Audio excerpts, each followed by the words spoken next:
はい、こんにちは。ジャックです。アメリカに輸入した軽バンをレストアしておりますが、フルレストアと改造の計画です。毎週動画上げてますので、ぜひ以前の動画もチェックしてください。本日の作業が先週の続きなんだけれど、リアアクセルの塗装ができて、とても、かっこよく仕上がりまして、そのリアアクセルに装着するボルトを研磨して、ブラックオクサイドに入れて、黒染めの作業になります。とりあえず地味な作業なんだけれど、最後まで見ていただければ幸いです。早速作業に入りましょう。まずはリアドラムブレーキのホイールシリンダー。この小さいボルトがあるんだけど、これを、右左4本をきれいにしないといけないんだよね。そんで、こういうでっかいボルトもありますし、このやつはこのハブの装着するボルトなんだけれど、これを8本。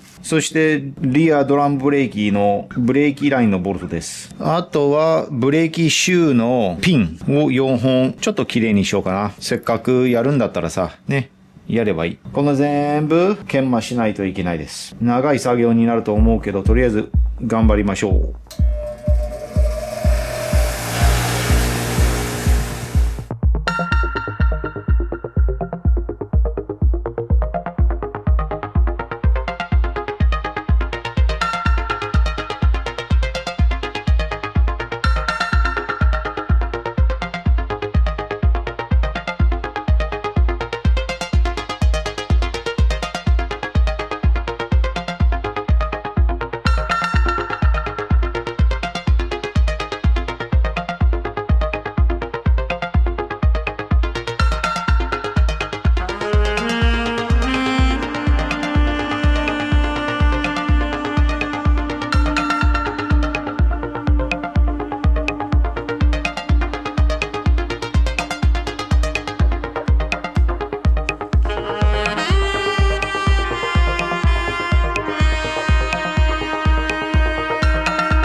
はい、作業が終了です。今日はまた地味な作業だったけれど、今日やったのが、リアビームアクセルに装着するボルトをみんな研磨して、ブラックオキサイドに入れて黒染めをしました。そして、クラッチをリリースしてくれるフォーク、そのフォークを研磨して、プライマー塗装をかけまして、フォークにあるバネみたいなクリップ、そのクリップを研磨して、ブラックオキサイドをつけました。あとは、以前にラストコンバーターをかけたフォークのリターンスプリング。それも黒染めしました。細かい、誰も見ない、めんどくさい作業だったけれど、まあ良かったと思います。ということですので、今までご視聴していただきまして、本当にありがとうございます。この適当おっさんのレストレーションで仕上がる軽バンが見たかったら、ぜひチャンネル登録もよろしくお願いします。では、今週のプログレスをご覧ください。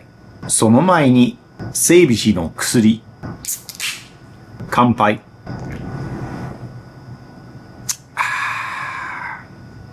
うまい。